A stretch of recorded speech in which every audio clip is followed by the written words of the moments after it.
Good morning and thanks, Eric.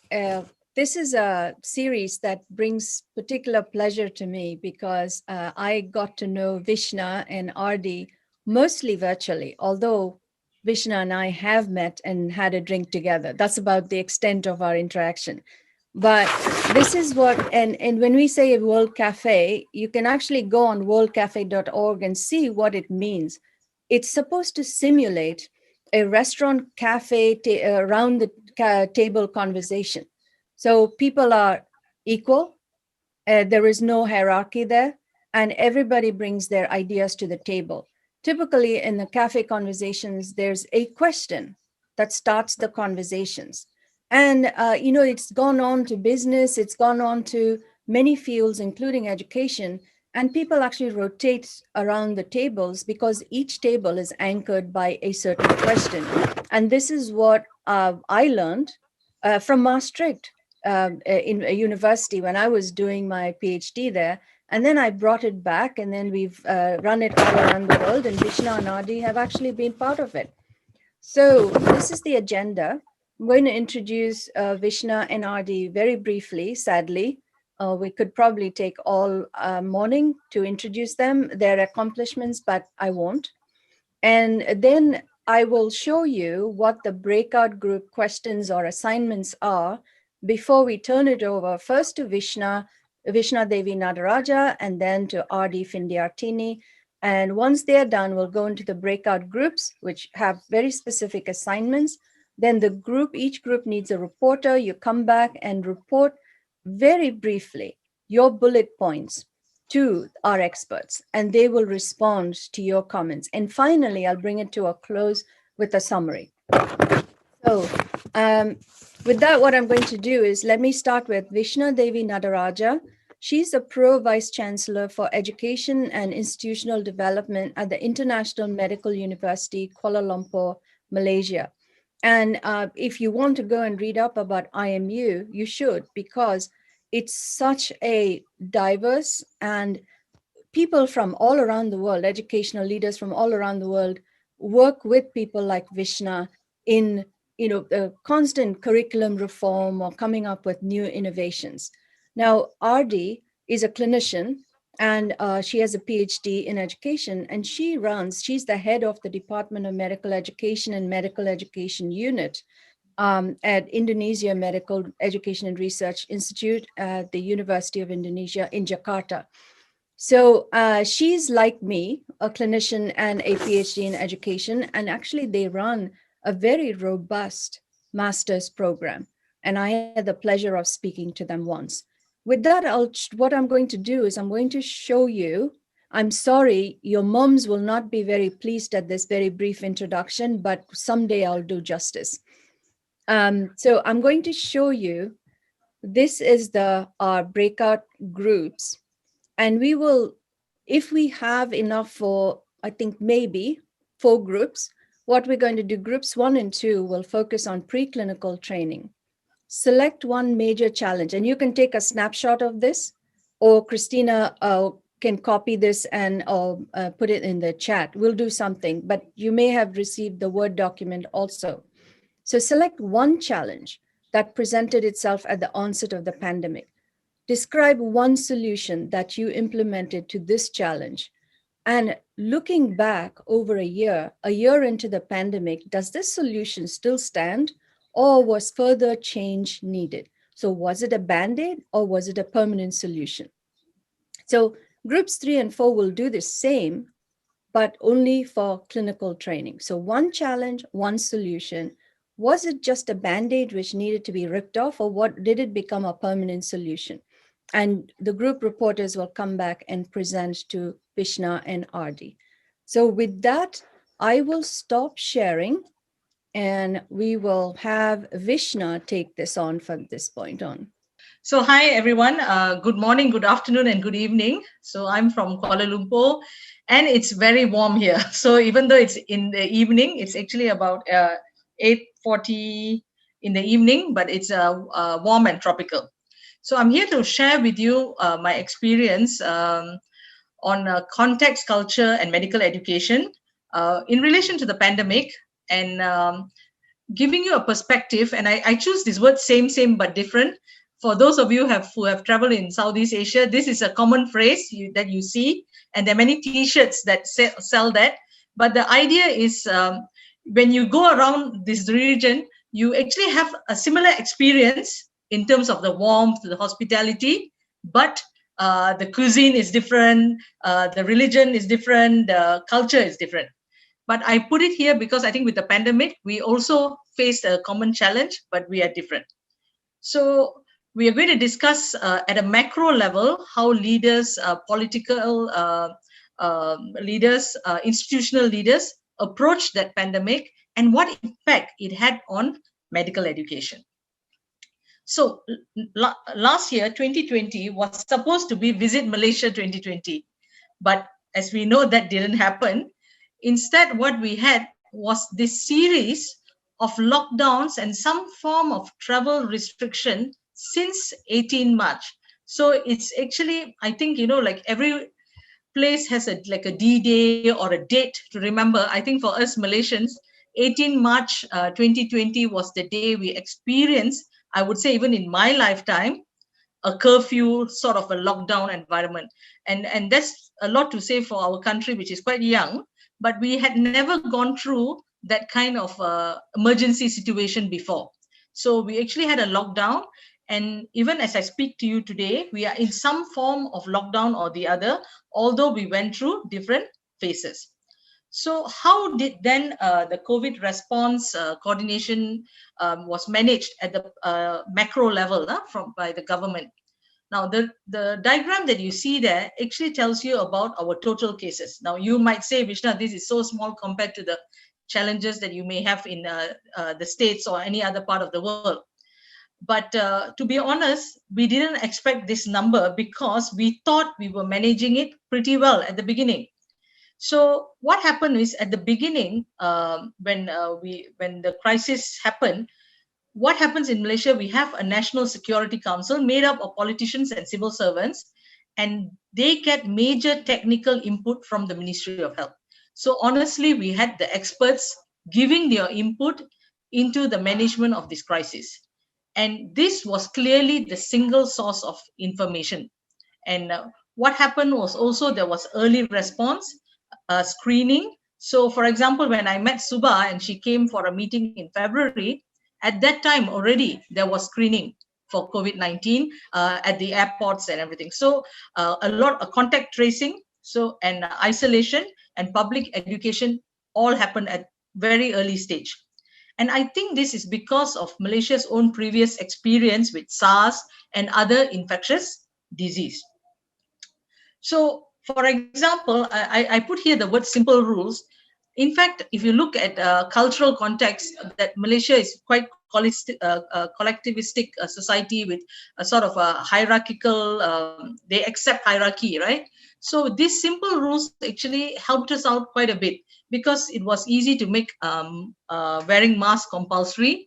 People observe the physical distancing. All of us in Malaysia have to download this tracking app. And you would say, so what about equity or accessibility to mobile phones? Actually, data shows that we actually have the highest users of mobile phones and also mobile data. So there is a tracking app that was already built in March. Travel restrictions started in March. And social media. So Malaysians are also very well known to be very high social media users. So social media was used to for public education. So for example, what you see, the diagrams there that I've shared here, all were used through social media and from a single source, which is the Ministry of Health. So it seems so well coordinated and, we are on the right track. So we thought that, look, we could manage this and we'll weather the storm.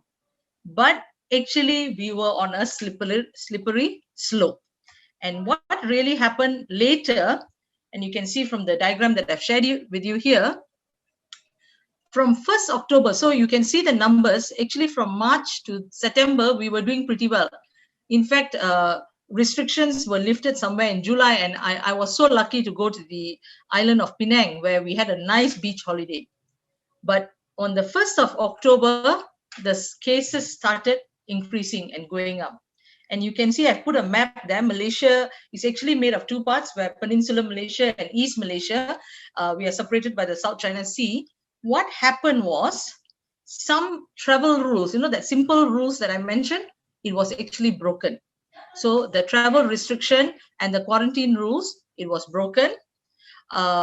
What happened was also we failed to learn from others. So when Malaysia was sort of having the pandemic seemingly under control, our neighbor Singapore, and I see some colleagues from Singapore here, so it's a good discussion point, was actually having an increase in cases coming from migrant workers. Now, Malaysia had similar demographics, but we failed to learn from the challenges that Singapore was facing. And these numbers actually hit us in November, January, where we saw among the migrant workers, whether they were documented or undocumented, and they play a big part in our economy, especially in the essential services, they were impacted, and these numbers was increasing. And I suppose because it was prolonged, what we thought was driven by the experts in the Ministry of Health and through public health initiatives, the politics came in after that.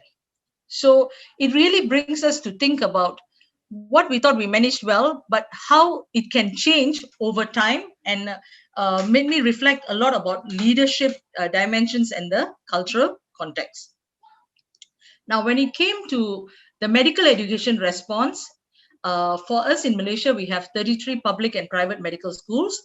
And to be honest, even prior to COVID, the governance was a bit complex because we had the Ministry of Education governing the universities, but the Ministry of Health looking at the clinical training.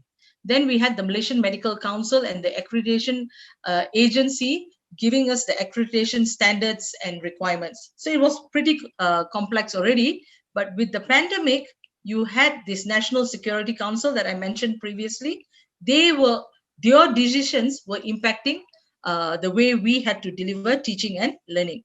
So what happened at the beginning, it was very interesting because while the government was managing it well at the macro level, at the medical education level, it was actually quite chaotic. We had multiple directives.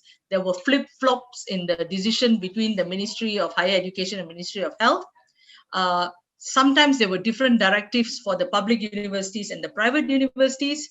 They did not differentiate health professions from the other types of courses in the universities and students. So we had our final year students who couldn't cross borders when they were actually in full clinical training.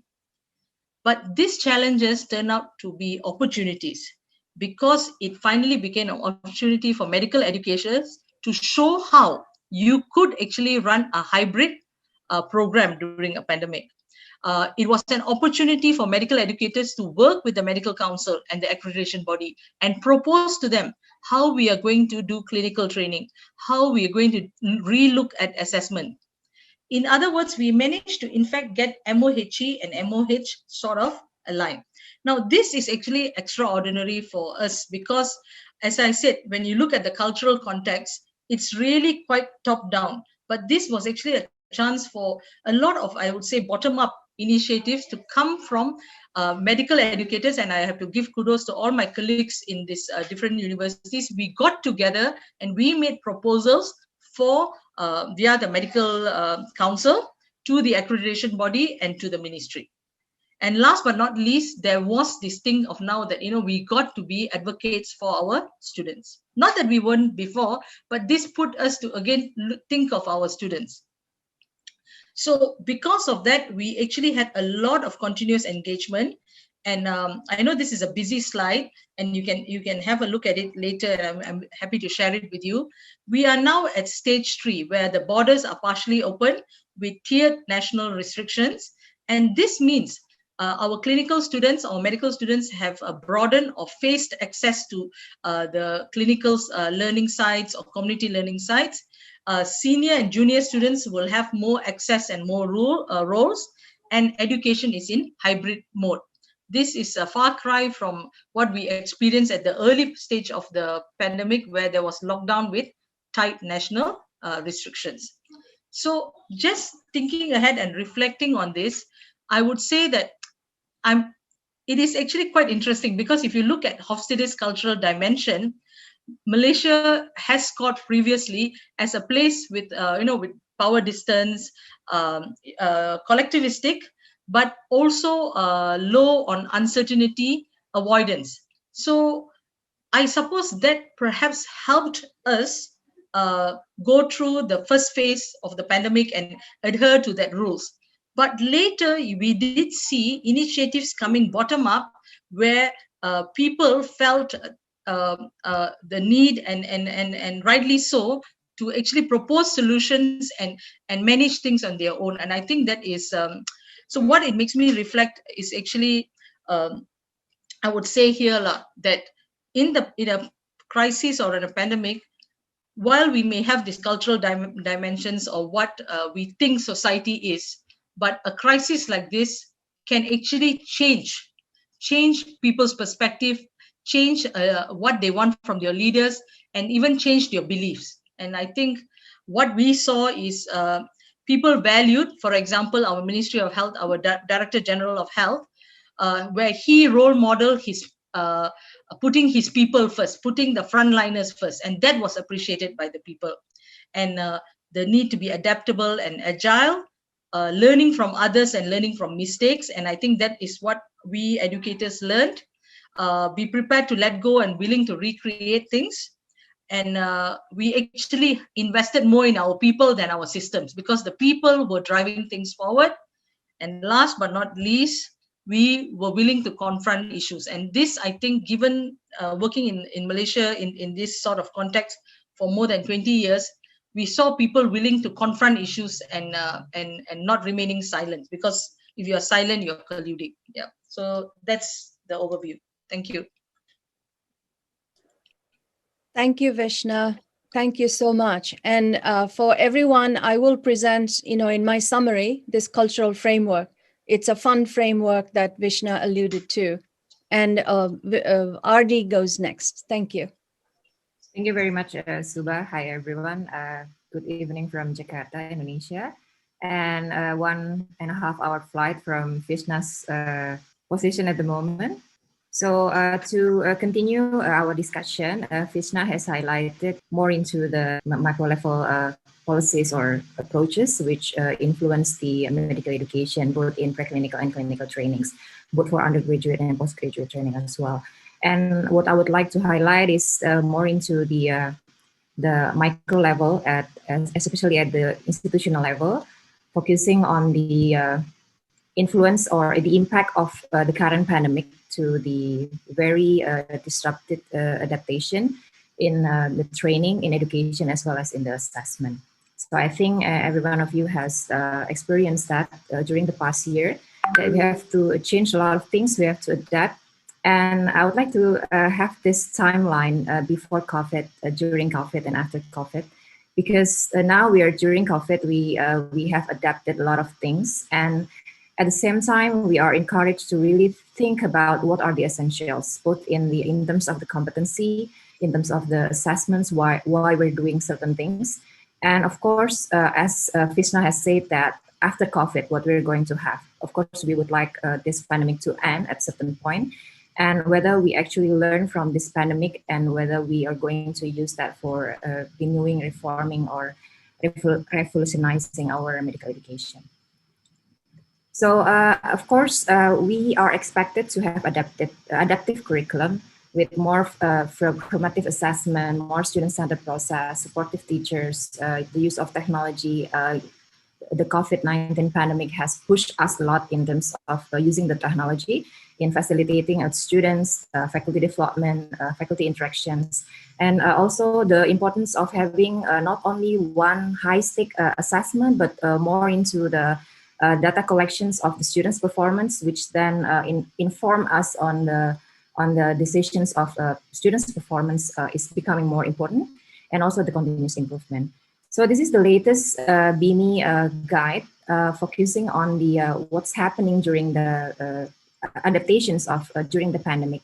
So as we have expected, online learning has been reported a lot.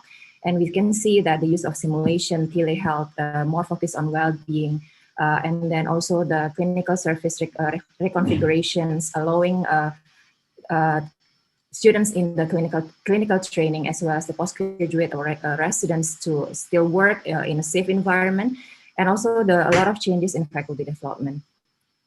So what I would like to reflect first is actually in what are the essentials, and I would say the keywords are I would like to suggest that the keywords is fitness for practice.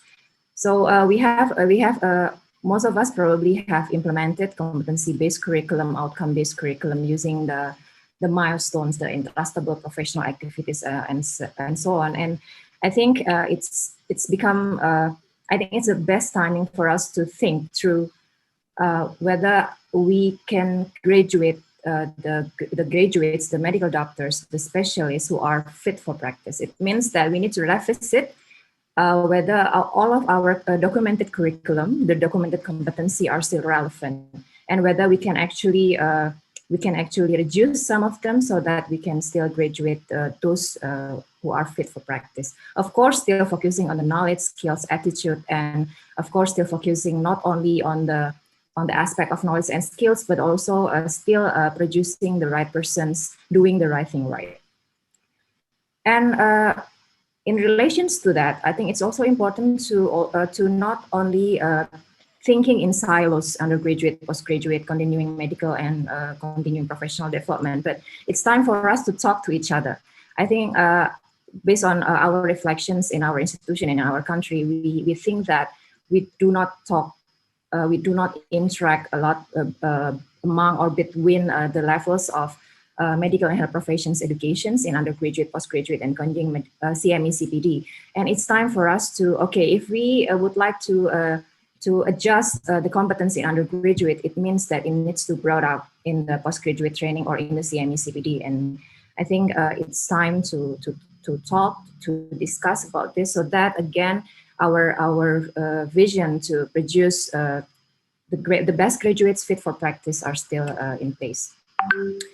And a second is on the adaptations on teaching and learning method and assessment. I think, especially in the clinical training, work-based learning and assessment is still paramount, is still the key, and how we manage the using of technology and still observing the students, or in the pictures, this is the how we reconfigure the clinical training, still with the very strict health protocols, and we also use the technology. And we move all the clinical reasoning discussions, for example, to online discussion. And of course, the importance of feedback, the importance of having more data points for the students' performance and also their clinical case exposures. And we also have some further adaptations for our preclinical training stage, where most of the activities are online, but still we are in. The challenge is to assure the engagement of the students and the teachers in the teaching and learning activities. And this is the examples of our effort. I know the e-logbook, e-portfolio is there already, but I must say that during the past year, we are really pushed to finally use it more efficiently, to see the student exposures, to see how they reflect on the cases. We have the evidence that there are the very reduced numbers in terms of the real patient exposures, which are still very important for the development of competency of the clinical year students. But at least we managed to try to make the exposures. And I think the biggest challenge is actually in providing the what you call the assessment, which can still be reliable and rigorous during this pandemic. So it's also time for us to see, and I think I must reflect that we have been relying a lot on summative assessments. So and then it's time for us to include more data points, more observations of students, and improving the blueprint. So during the COVID-19 pandemic, we have tried to during the difficult times to improve and again think about what are the essentials, including in terms of the assessment, and also considering the students' contribution. Try to listen more from them, and also support the students and also the faculty in during the adaptations. And yes, this is the last point that I would like to make, and Suba will discuss this later. And Vishna has also raised this in terms of the hope study cultural dimensions. I think it's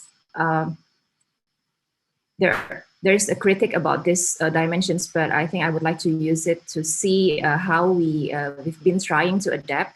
It might not be the best adaptations, but I think all of us are striving to do what we can do.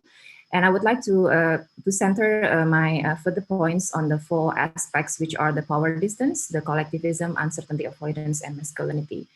And we understand that among students, among faculty, among leaders, there are those who are innovators and early adopters, and there are those who do not want to change. So that's the reality.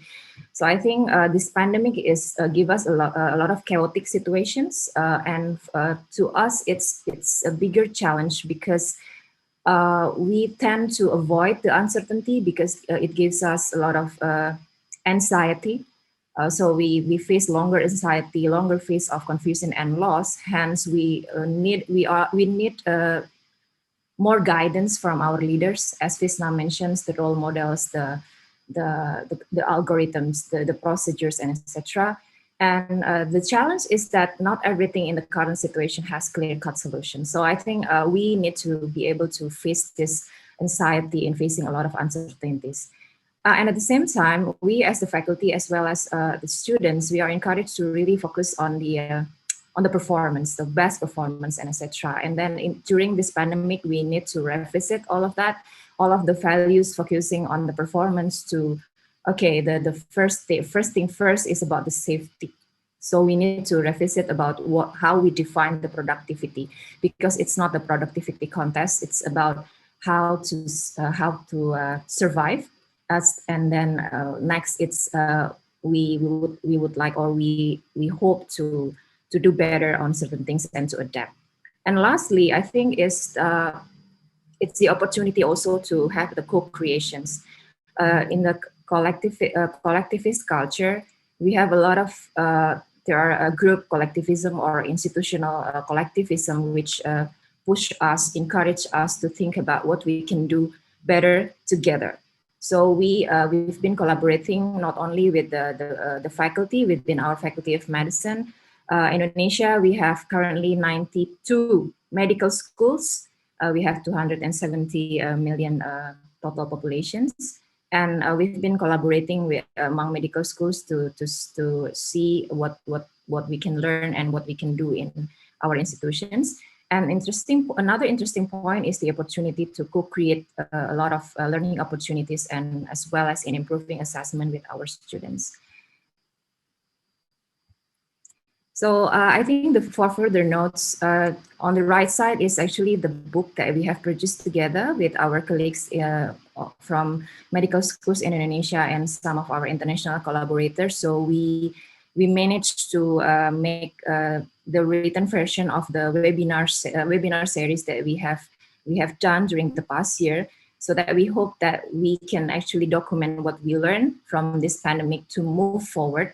And we need to still have to identify what are the revolutionary and what are the evolutionary changes in medical educations. What happened in our medical education post-pandemic? What can we expect? And what changes or current practices are to keep or be discarded in the future medical education? So I think these are these points that we need to discuss during the breakout sessions. With that, I would like to thank you for your kind attention. Thank you, Suba. Thank you, Eric. Thank you, Vishna and Ardi. So we will now be moved into breakout groups. Remember, groups 1 and 2 will be preclinical. So Ardi and I will lead those discussions, and 3 and 4 will talk about the clinical setting. All right, away we go. Eric's group can go first. Yeah, I'm happy to. We had a really fun discussion. We had Japan, we had a few from the US, we had Dubai, and just a fun discussion. So I'm gonna bring together one, I think, thought process as we thought about a challenge in the clinical environment. And what happened to all of us, and probably all of us on the call, is for some period of time, and it's quite variable across the world, our clinical students were removed from the clinical environment. That learning became an online effort, essentially. And we reflected a lot on both the good and the bad. On some level, the good is that perhaps it afforded a unique opportunity to create a foundation of knowledge that was very different. But the bad is it became all but impossible to assess clinical competency outside of the clinical environment, even if you knew everything. And also we found it was very hard at times to integrate. And what we mean by that is Mohammed said, the students were so excited to finally come back to the clinical environment, but they really didn't understand always how to apply what they had learned because they had never been in the clinical environment. So I'll end with that. Can I just, as a simulationist, I think it was a lost opportunity.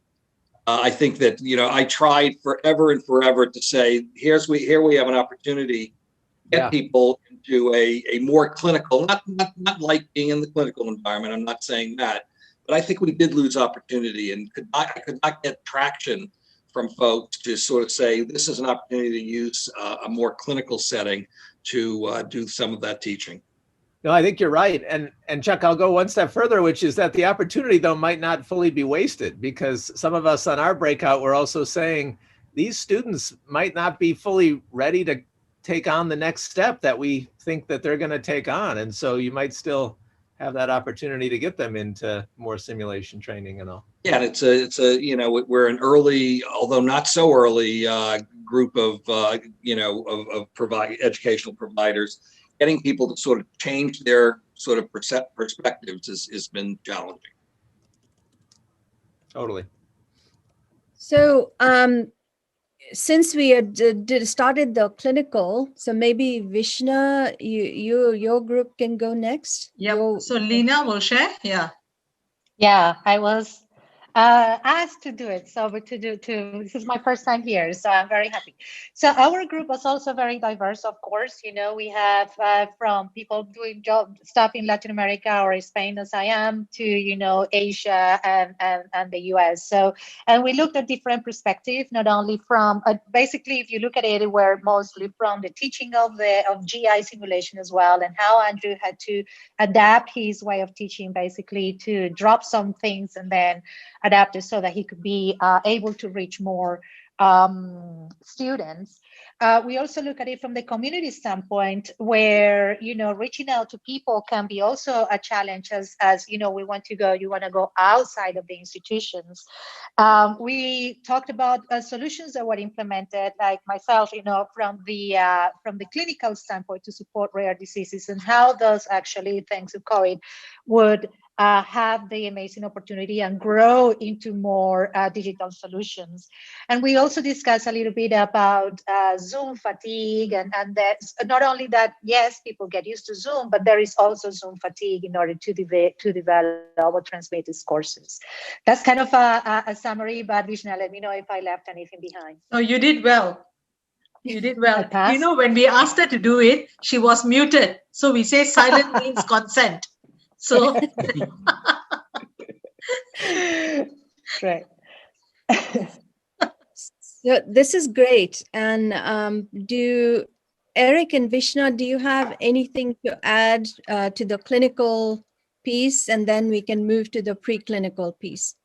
I suppose because of time, Subha, we didn't talk about the cultural context and the kind of cultural diversity that the students would face and how we are missing it. Perhaps simulation will not probably be a solution that would bring that cultural diversity, the authenticity of that. So we didn't discuss that, but I think we should keep that in the back of our mind, that the pandemic was in a way an opportunity to learn. I think in our part of the world, when I shared, we kept students away first, right? But now we are accepting that they need to learn in a safe environment, and it could be putting it from preclinical to clinical, not only just for clinical. Yeah.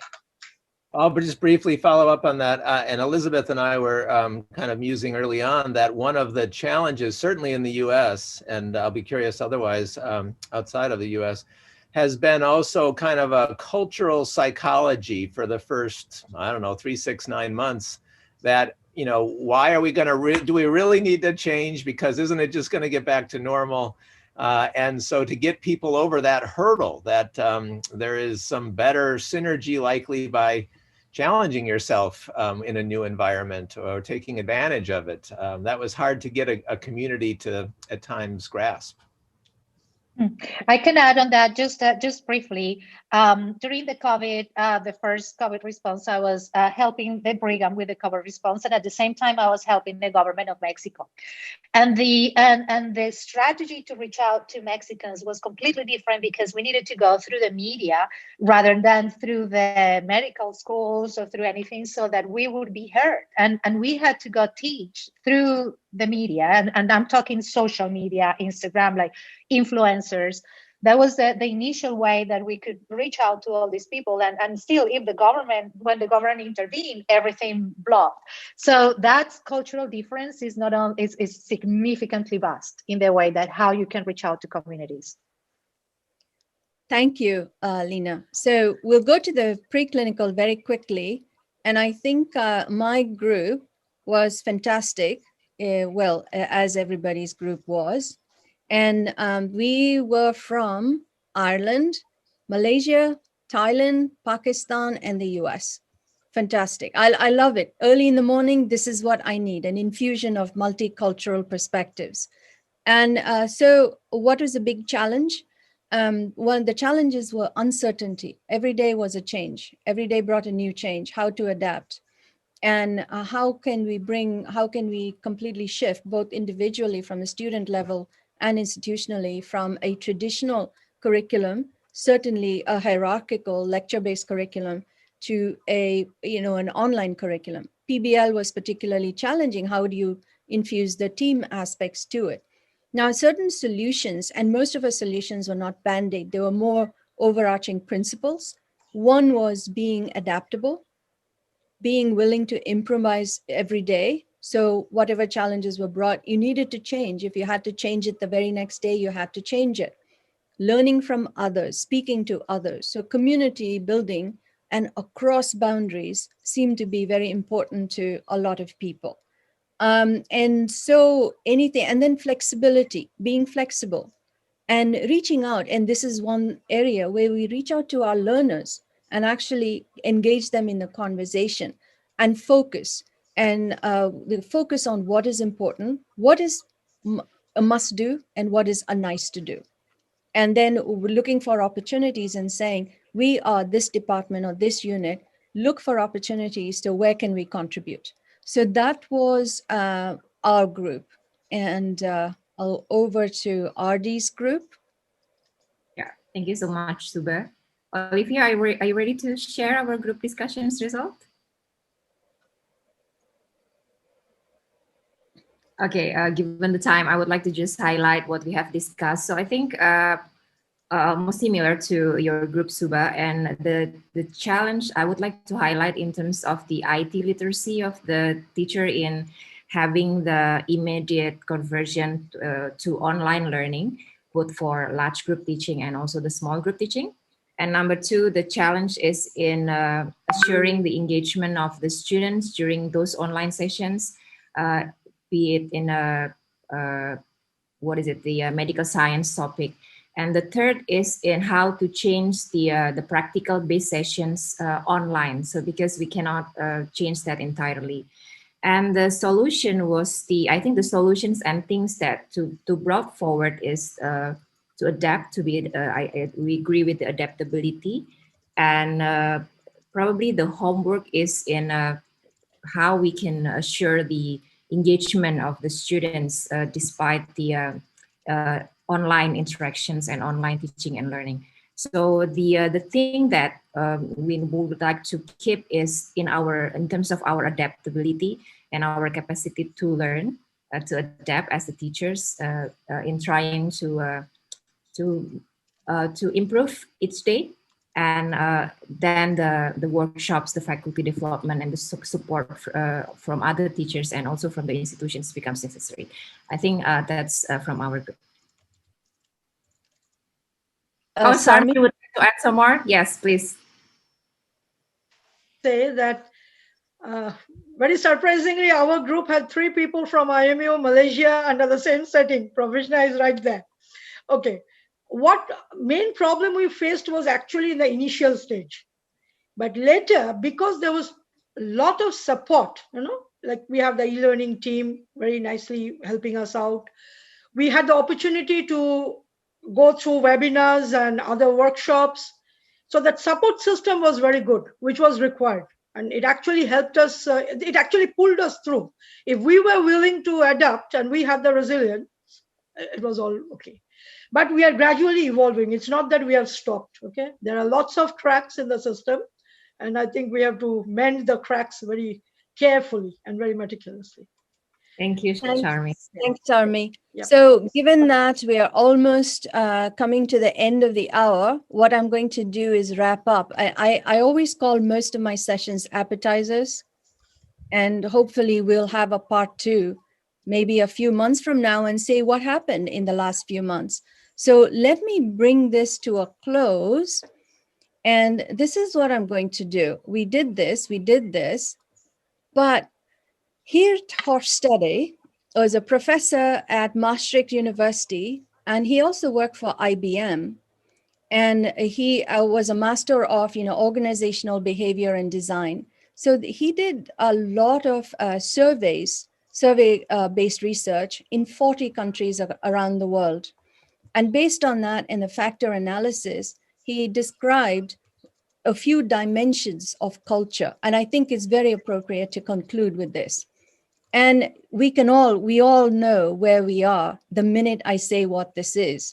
So let's start with, and then he started with 4 and then added a 5th and then finally added a 6th. Now, many recent researchers have questioned that, is this a right framework, and added things on, but that's okay. I think we can still identify with this. Let's start with power distance. High power distance to low power distance. Okay, that's one dimension. Then the next one is uncertainty avoidance. And again, we can identify our population. So being comfortable with uncertainty or not at all comfortable with uncertainty. And I created my own Hofstede framework or Ramani framework, if you like, in the next slide, which I'll end on, then which parallels each of these dimensions. And individualism, so much more focus on individual needs versus collectivism, with Ardi and Vishna talked about, like, society is more important, the collective is more important than the individual. Masculinity and femininity is nothing to do with gender, but really, what shall I say, an analogy for authoritarian versus independent or democratic principles or a culture. Long-term orientation. So short-term, I need instant gratification, or actually I'm willing to undergo uncertainty and sacrifices to reach a long-term solution. And finally, indulgence versus self-restraint. Again, you can see how these all relate to each other. No, I need it now.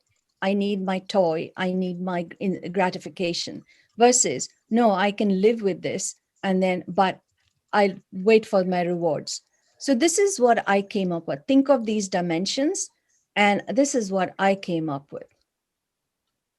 This is my own, maybe someday I'll become famous when I'm no longer on this planet. So I started with the hierarchy part, power distance, and I said, what did the pandemic teach us? And I said co-creation. So flattening the hierarchy and learning from our learners. And then the next I talk about, embracing uncertainty, having a growth mindset. We are going to fail. Let's use failure as an opportunity to learn. Then you come down to the collectivist and individualist, collaboration and teamwork. Everyone talked about building community. Come down to the indulgence part. So well-being and resilience become important rather than talking about personal comfort the whole time, but it may be collective well-being and collective resilience. And it's not that students need to be resilient. No, we need to role model resilience. And then change, not for tomorrow. Let me just put a Band-Aid and have a solution for tomorrow, but think about sustained change. It's okay if we make mistakes today. It's okay if we don't put the Band-Aid on tomorrow, but let's wait for long-term change.